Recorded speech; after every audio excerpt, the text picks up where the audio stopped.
Once you have completed running the replicate analysis package for each replicate in your experiment, the next step is to run our combined reps analysis package.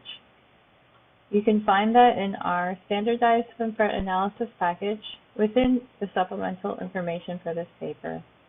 So make a copy of that into your experimental folder. Within the combined reps analysis package, we have steps 8 to 13.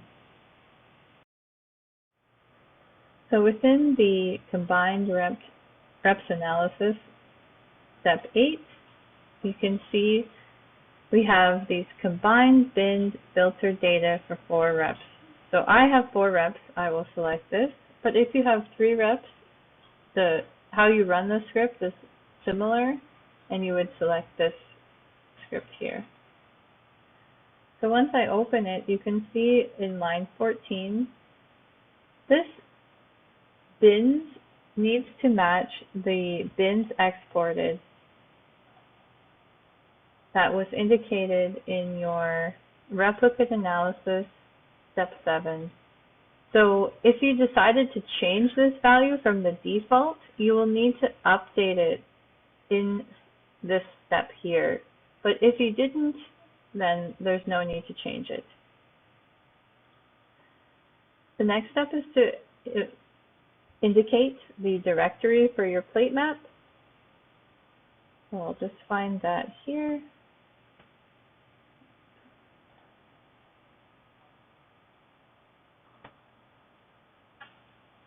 Copy, paste the directory, and here is the name of my master plate map file. These indicate the name of each sheet within my master plate map, which you recall were here. And the next step is to indicate our path to the bin data. So you can see that's located where we exported the data which we will be combining, the bin data. So for replicate 1, the data 1, I would paste the path to this bin data set. I will do the same thing for the remaining replicates. So once I've done that for each of my replicates, the next is to indicate the directory to where we will export our combined bin data. Those folders are found in the combined reps analysis folder 8. And the first one is the combined bin reps. We're going to indicate that here. And the second one is the average bin rep folder.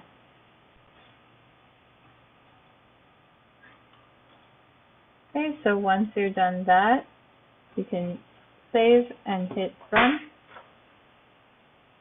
And as this runs, it will export the data within the 2 folders you designated. Again, don't open these until the script has completely run, which will be indicated here. So within the combined bin reps folder, you see your exported data. And if I open an example, as shown here, you can see that for each replicate, we have stacked the data on top of each other. So for example, here is our bin-free acceptor and bin-bound fraction for rep 1. You can see the number starts again at the lowest free acceptor concentration up until the maximum that was achieved in that replicate. So rep 2, rep 3, and rep 4, all in one sheet. So if you plot that data, you can see at each bin, we have our 4 replicates shown. We can compare that to a negative control, for example, here. And this is how we will later on plot the data to show all of our raw data here. Within the combined file, you can also see that we've exported the standard error, the number of points, or this is the number of ROIs that contributed to making the bin, the standard deviation in free acceptor, and standard deviation in the bound fraction. And free acceptor is just another way of saying free Venus concentration, as you will recall. So within the average binned reps folder, you'll find data with the mean for each binned point. So for example, if you compare that to our combined data, where we had where the data was simply pasted on top of each other from each replicate, this has taken the average at each point. So for example, this value here is the average of these points for our mean free acceptor and mean bound fraction. We have calculated in C and D the standard deviation in the free acceptor and the bound fraction. The sum of the points refers to the number of ROIs that contributed to those points at each bin. So for example, this value of 5,000 comes from the sum of this plus this plus this plus this from all of our 4 replicates here. The number of bin points refers to the number of points at each free acceptor bin. So for example, at the last point here, we have only 3 points because one of our replicates didn't make it this far in expression of the protein. So for example here, we only have 3 points on the curve. We have also calculated the standard error in the free acceptor and the bound fraction here. And finally, we have the multi-rep variance. You can see the difference in these variance values here. So on the bottom, you can see the standard deviation in the points in the X and Y. This is the free acceptor versus our bound fraction. You can see the standard error, and here is the multi-rep deviance in I and J. The reason why these values look so much larger is because this is showing you more of the amount of variation on average in the raw data points rather than the error between our binned points. So for example, this is calculated by this formula here, and these error bars represent more of the spread. So here I've opened one of the raw data and I filtered similar to what we did in the binning script, and you can see that the spread of the data is a lot larger than what you see in either of these curves. But this is more representative of what the actual spread of the raw data is looking like. So within the combined reps analysis, you need to next open in step 9 the automated KD extraction reps all points script in MATLAB. The first step is to indicate the path to your plate map. So I will go and copy the directory and paste it here as shown. Here is the name of my Excel file, and that matches what is shown here. And rep 1 refers to the Excel sheet that it uses as a reference. So for example, in your fourth step, when you combined the bin data earlier, the replicate 1 sheet was used as the master plate map. And if any change was made in rep 2, 3, or 4, let's say we swapped a well, that data will be found in the plate map and corrected so that it will match rep 1. So that's why we're using rep 1 as our plate map in this case. Next, we need to indicate our path to the bin CSV. And that is found where we just combined our data here, making sure to leave the last dash in the name. We then input the name of our cell. So this is found in your plate map.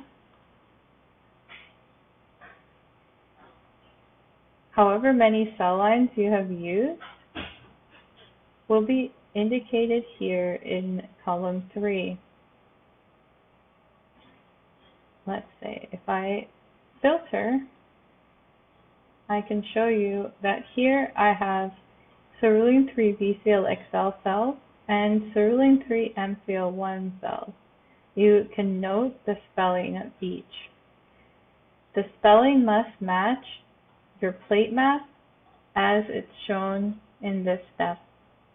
So here I would indicate my cell name by copying MCL1 directly there, and since I have another cell line, I will add another line here, and I will copy directly the name of my second cell line. That way we know the script will be able to find it within our plate map. So the second part is where we indicate our test subjects. So in our transfection, if you look, I have several transfections. Now in this plate map, all of my transfections have the same negative control, that is this BIM-EL4E, but I have 5 test subjects, which I will copy the names of each directly in the top line here. So I'll give an example as shown here.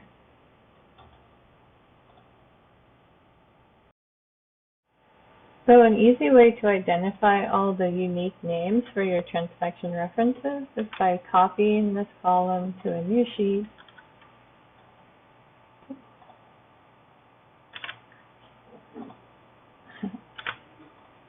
And then removing duplicates. So here I see all my transfection references. And by copying them directly from the Excel sheet, I'm making sure I don't make any mistakes typing out these names, so that the script will be able to directly read what is here and find the corresponding reference in your plate map. Here I have just one extra that I will delete. If you have more than this many transfection references, you can add more by duplicating this portion.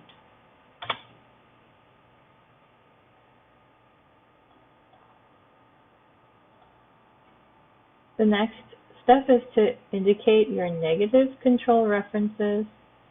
So your negative controls need to be designated for each construct. So I have 5 constructs here, and I need to show 5 negative controls.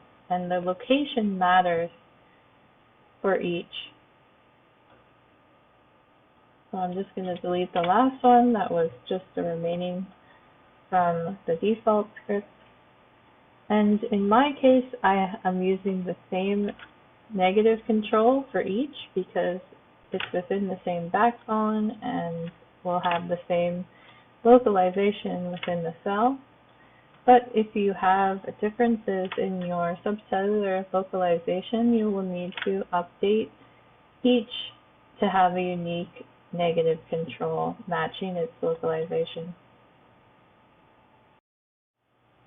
So once you've inputted all your information from your plate map, you are ready to run the analysis. And I'm first going to go over exactly what we're doing at this point in the analysis. So we have completed our replicate analysis where we compressed our data, selected ROIs, combined our ROIs, analyzed those regions of interest, calculated concentration in the cell, filtered the data, and then binned the data by its free Venus concentration. We then combined the binned replicates, and we will fit the combined binned replicate data in this stage. In order to fit the data, we need to meet 2 criteria that are shown here. So we first calculate what's called the delta B, so the delta bound fraction. This is the difference between our positive and negative controls. And the positive and negative controls, as you indicated here, will be used to calculate this difference for our controls only. We then say if the difference in our positive and negative control is less than 0.05 bound fraction, then the difference is insufficient to fit or do anything with these curves, and the resulting data will be exported as not able to fit. So we then continue. If our bound fraction is greater than 0.05 difference, we can next look at whether the shape of our positive control curve is sufficiently saturated in order to fit a KD. We use the shape ratio in order to do this.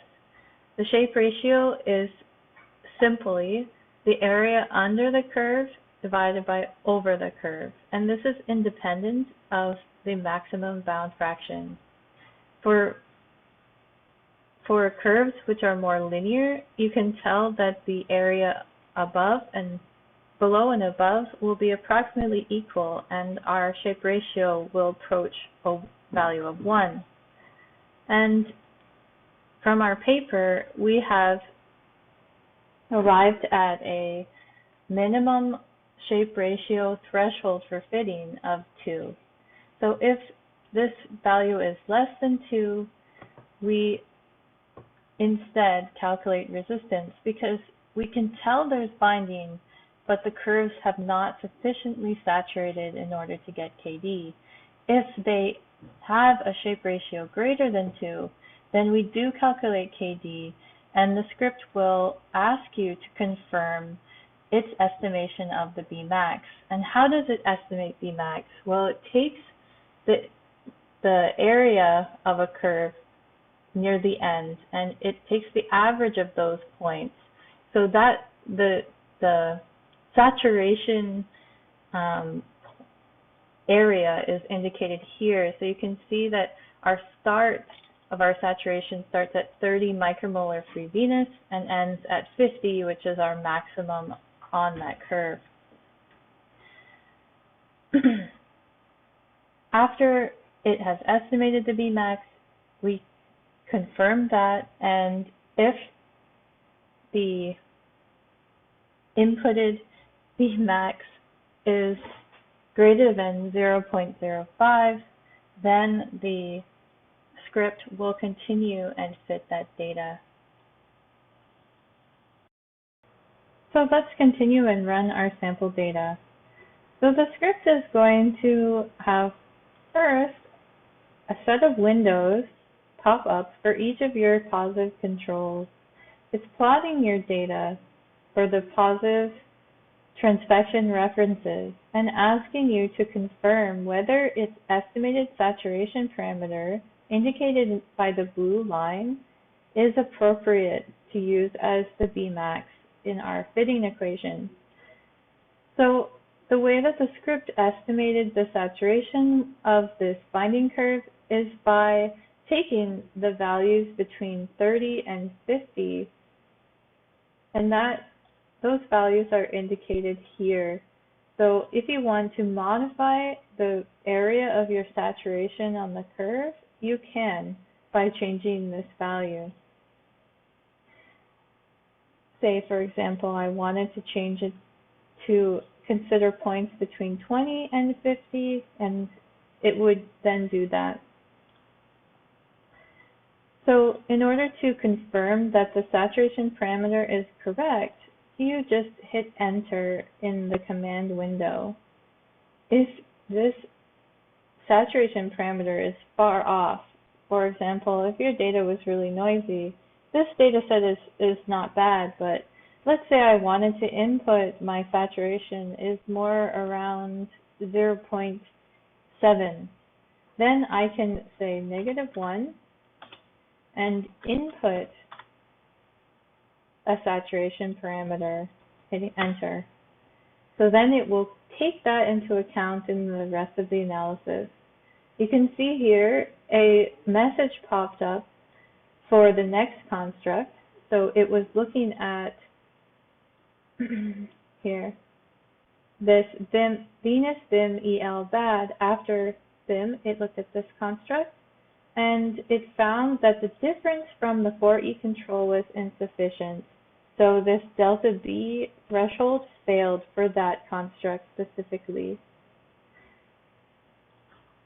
So going back to the analysis, this window is asking for the next construct in our lineup, for Venus BIM EL Noxa.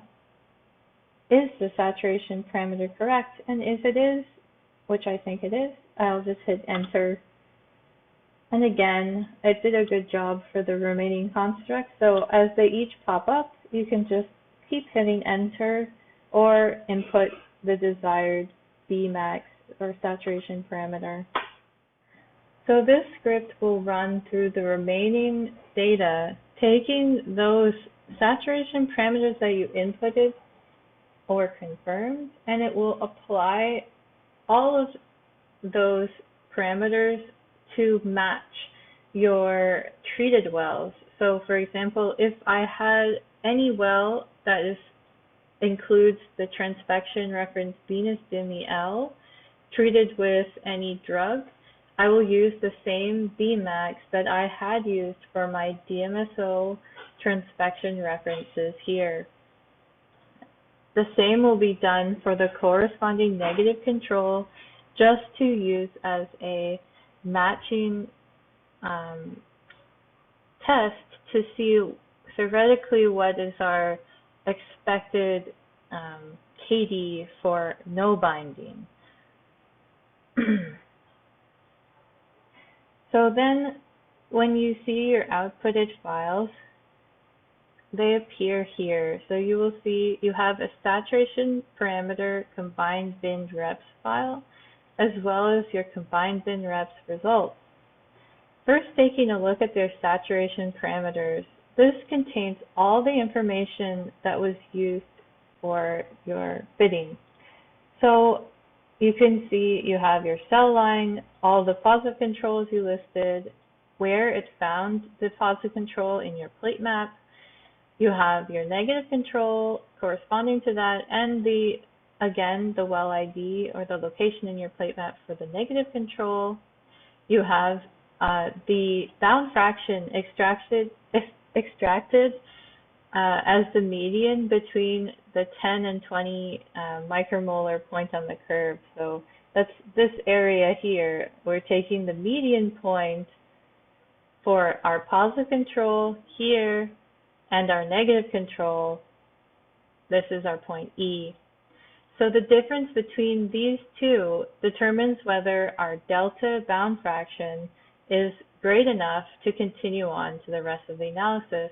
If you recall, our Venus BIMI L bad constructs failed this, and so you see no further analysis, no calculation of the shape ratio for that construct specifically.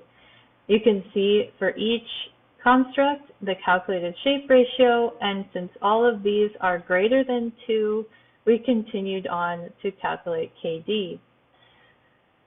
We then save the saturation parameter, and for example, here you can see where I had inputted the value 0.07. This saved my inputted value rather than the value it had estimated. And this is useful to save because later on, if you try to rerun this script and say someone else wanted to get the exact same results, they need to know what you had inputted at the time, so they can find that out by checking your saturation parameter table. In the combined bin rep results file, you can see the data is organized where your plate map is indicated from columns A to E. Each row represents a different well in your plate, and the results for each well are exported in columns C to P. The number of RYs in the curve corresponds to the total number of regions of interest in the combined filtered data that was used to generate each of the binned data points. And you can find the values that were used to get that by looking at our example data. So for the untransfected wells, they don't pass beyond the filtered data script. So that's why you see a value of 0 at this point. But we did have values for A3, for example. And you can see this value is the sum of all points here summed up. Whereas the number of binned points in H corresponds to the number of points. So you can see I have 52 binned points in my binned rep data. The free Venus concentration refers to the maximum that was achieved in your data set. So for example, here, the largest value we got to in this A3 binned curve from our final data was 45.135. So this point here has a value of 45.135. That's what that refers to. This value is useful to tell you what is the range you've sampled. So for example, here you can tell that the expression of this Venus BIMI L bad was not as good as my other control protein in these cells. So these curves actually ended much earlier. If I open A8, you can see I have a lot less data for that construct, and it doesn't cover the full range of data. Moving on. The cumulative area under the curve was calculated for each of these constructs.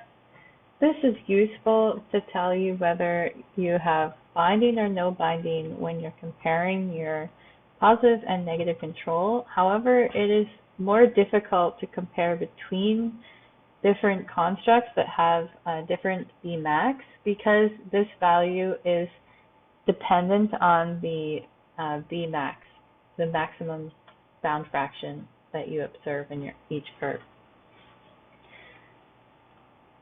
In K, we have exported fractional change in angular frequency at 10 to 20 micromolar free Venus on the curve.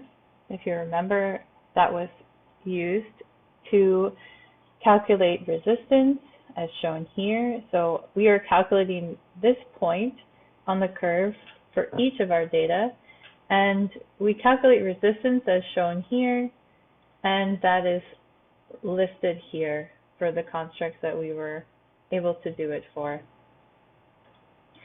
For constructs like the negative control, of course, our resistance will be 0 because there will be no difference between the negative and the negative.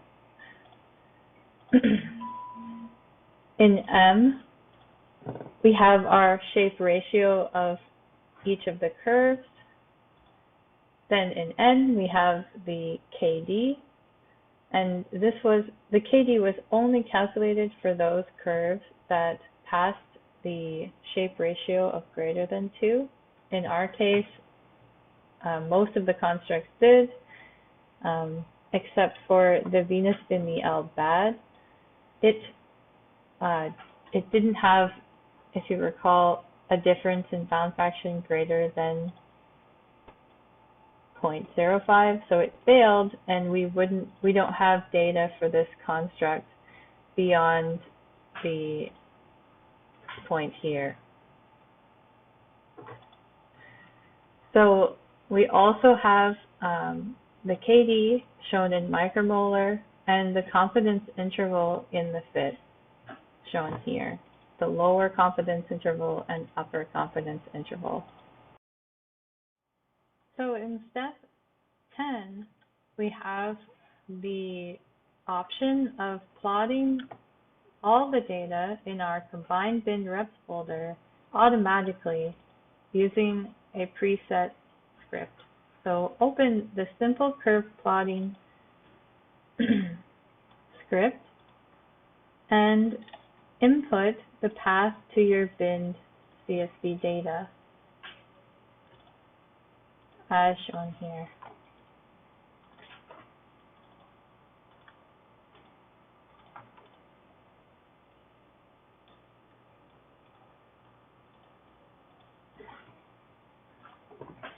We also need to input the path to our saturation parameter map, and in our case that's the same as where we've exported the combined bin data, so that path matches.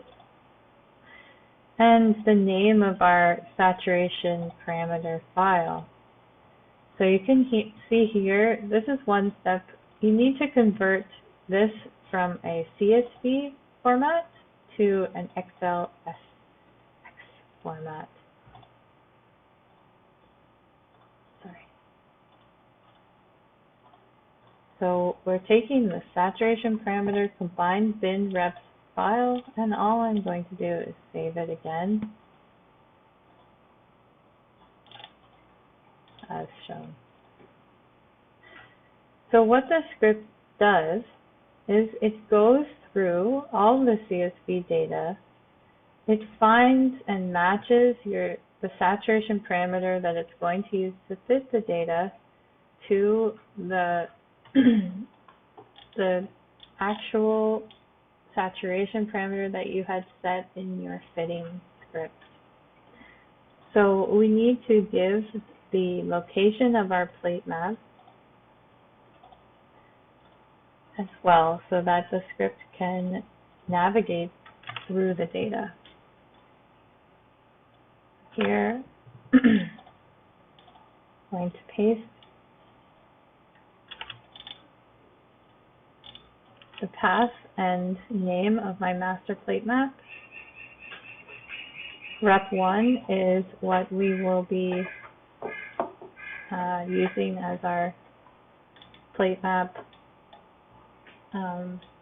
reference. And we indicate the path to where we want to save the graphs after they have been generated. So I have created a folder in the plot data, just convenient to use. We next indicate our cells and the corresponding negative control. You can directly copy that from your fitting script to make it easy. So I would open the automated KD extraction reps all points, and you can copy these 3 lines here.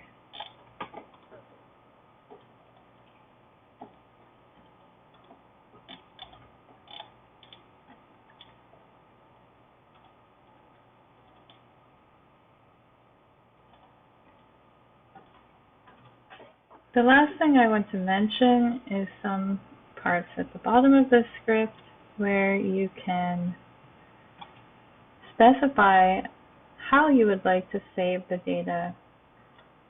Here we have saved as a JPEG and in the EPSD format, which is compatible with CorelDRAW, but you can also modify this if desired.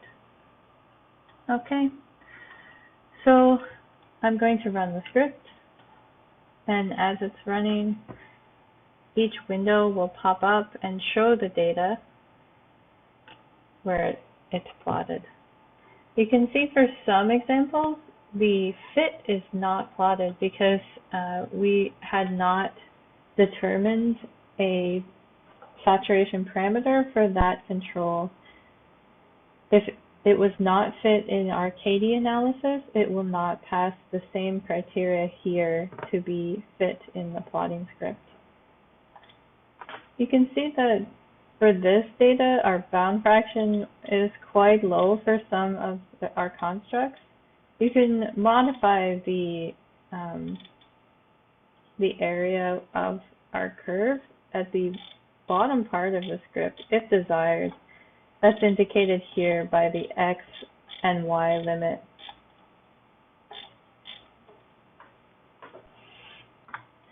So as that's running, all the data will be exported in the designated folder we chose earlier. You can see we have the EPS files and the JPEG files exported for each curve. Now the name of the file refers to the well ID, the cell line name, the transfection reference, and the treatment. You can see for DMSO we have no concentration, obviously, so it doesn't appear in those data sets. For treated wells, you can see we have the well ID, cells, transfection, our drug, and concentration. One thing to note is that we didn't want to include a decimal in any of the names in order to avoid problems with the file name. So I don't have any example here yet, but if you say have 0.05 as your concentration, it will instead show up as 0-05 micromolar instead. You can see in the data, each plot we have plotted the positive control in blue, the negative control in gray for comparison, and the test subject for that well in red. We include both data sets on the graph because we found it most useful to open the files simultaneously with our positive and negative controls. For some cases, you can see that the fitting is a bit off, but that can be expected in such a large data set. We have 384 samples. In most cases, it turns out good. So you have to take into account that with a screen you're going to have some error when you're fitting these data.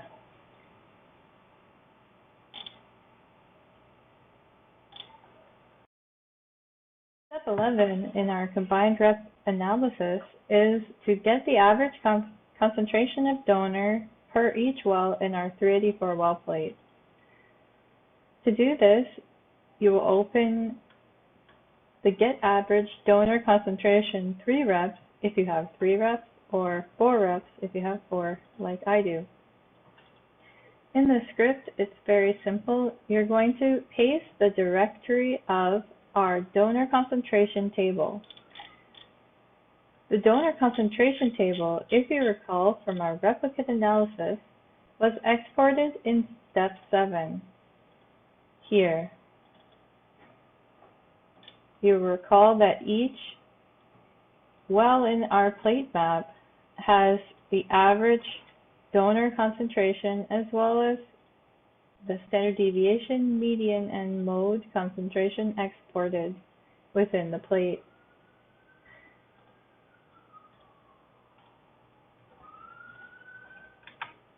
So I'm going to copy the directories here for each of my reps.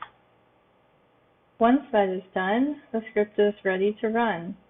One thing to note is that this script uses the plate map in Rep 1 as our reference.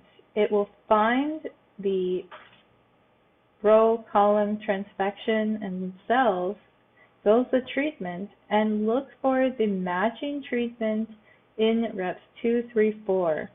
This is important to do in case the user made any mistakes in preparing the 2, 3, 4 replicates. It gives them the option to indicate that in the plate maps and have individual plate maps per replicate.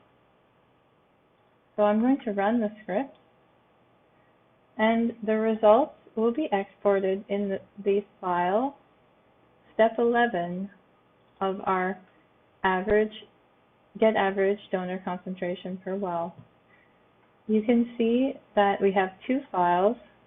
One is in the format as you saw before for each well in our plate, and the other is in the form of a 384 well plate as we looked at before, where each of our columns have been translated into the 384 well plate format, where here you see the rows in our plate map and the columns. This can be used to generate a heat map for the final presentation of results. So the data that we have exported in our combined bin reps results is not too friendly to look at for making interpretations. So our next goal is to take the data from this format and convert it to heat maps. And we do that in this step here, generate heat maps. So open the generate parameter maps script in MATLAB, and all you need to do is get the location of your combined bin reps results, copy that, and paste that in the path. The name of the sheet is shown here, and if you have not changed it, you don't need to update it. And after you have done this, you can hit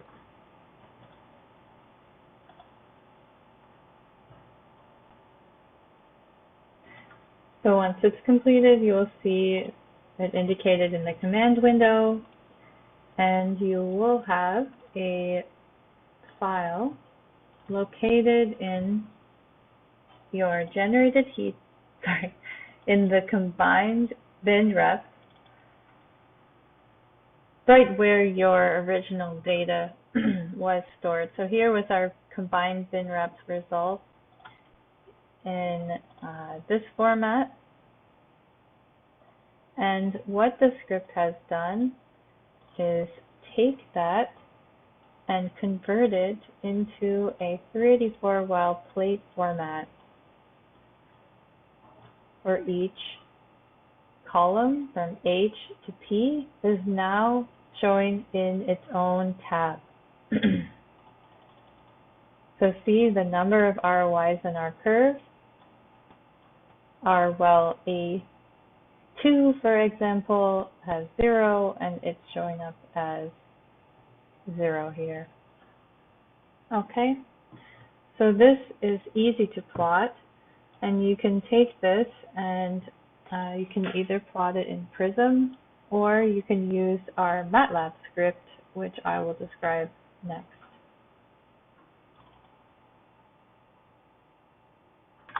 So in Prism, you would just select a grouped format, create, and paste in your data as shown.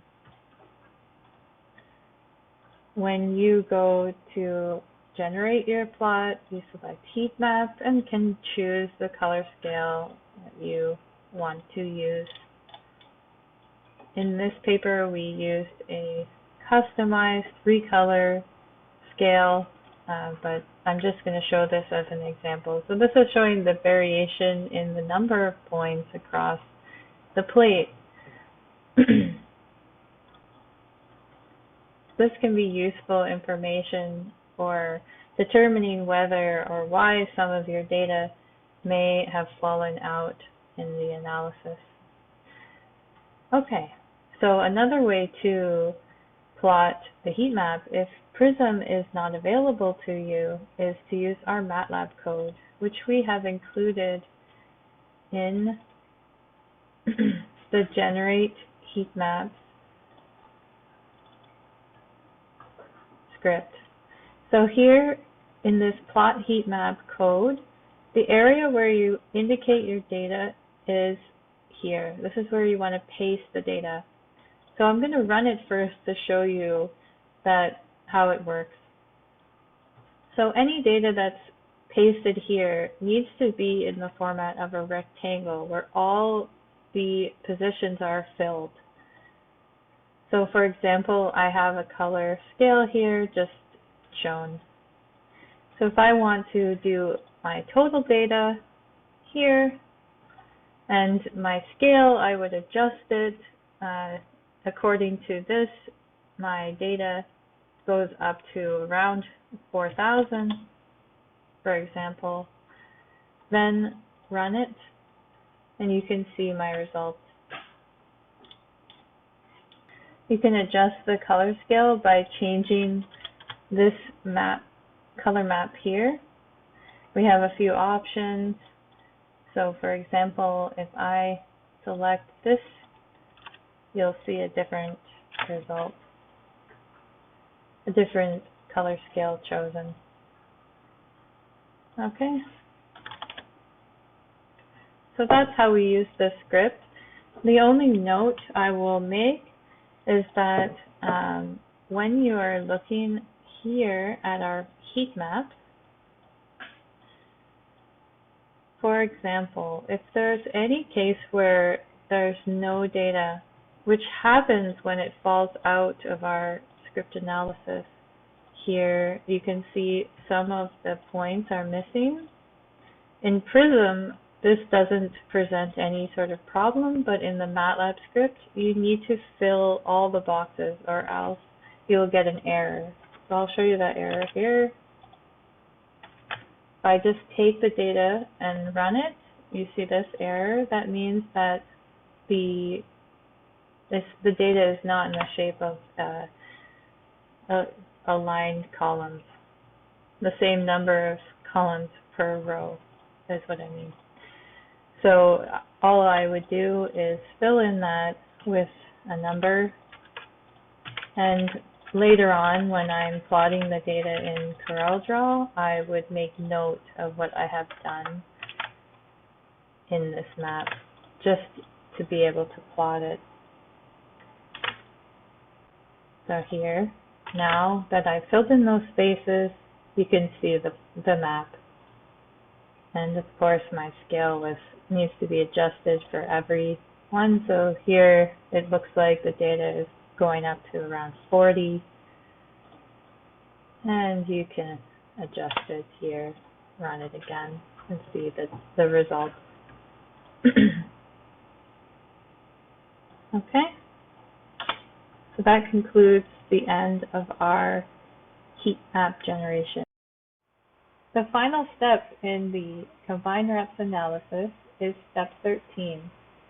Here we will be combining the data for all of our control wells treated with drug to examine the effect of the drug treatment on the donor lifetime. If you have 4 replicates, choose this script, and if you have 3 replicates, choose this one. They work the same way. So we are going to designate the path to each of our untransfected lifetime phasor coordinate files. So you can find that in each replicate, step 6, if you recall, we converted the phasor coordinates to the untransfected lifetime from phasor data. So I'm going to copy that path and paste the directory for each of my replicates. So once that's done for replicates 1 to 4, as shown, the script will run through the data in these files. For example, I'll show you for replicate 1, what do we have here? We have our plate map in A to D and the corresponding average lifetime in that well. Now the script is going to search row by row in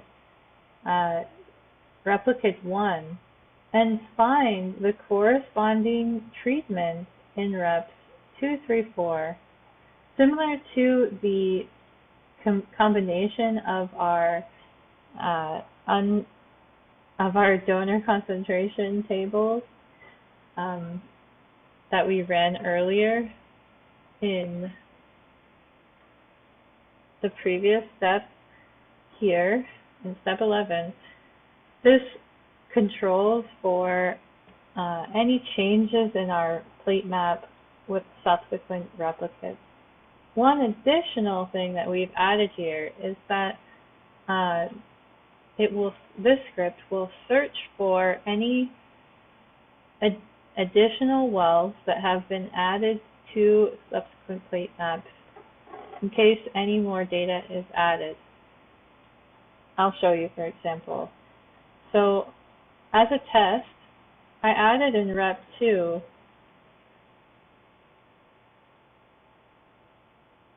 2 data points, which are not real here. They're just to show what we have done in case this is useful. So when you run the script,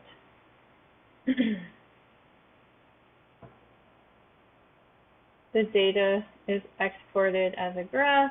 You see all of it plotted here. You can see some drugs have an effect on the lifetime. And you can see the results exported in the folder 13. So we have our wells with each cell line treated as shown at each concentration, and our lifetime from rep 1, rep 2, rep 3, rep 4.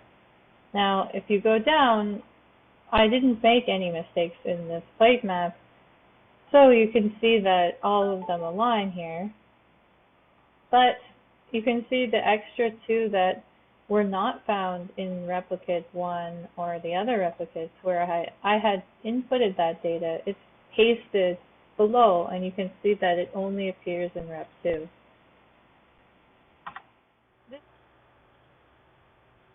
So the script in step 13 is particularly useful. For example, if the user made any mistake in preparing the plate, let's say they realized they made a shift in the well, corrected for it, but the plate map from rep 1 differed from rep 2. All the wells are there, they're just in a different position.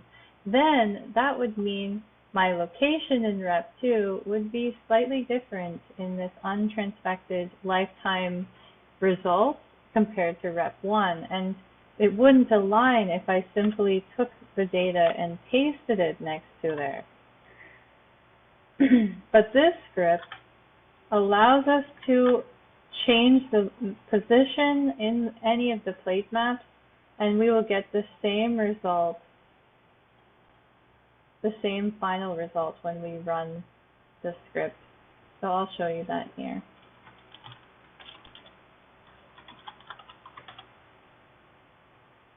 So even though I've changed the location in replicate 2,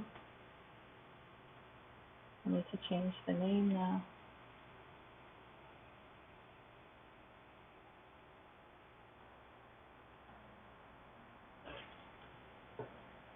In this updated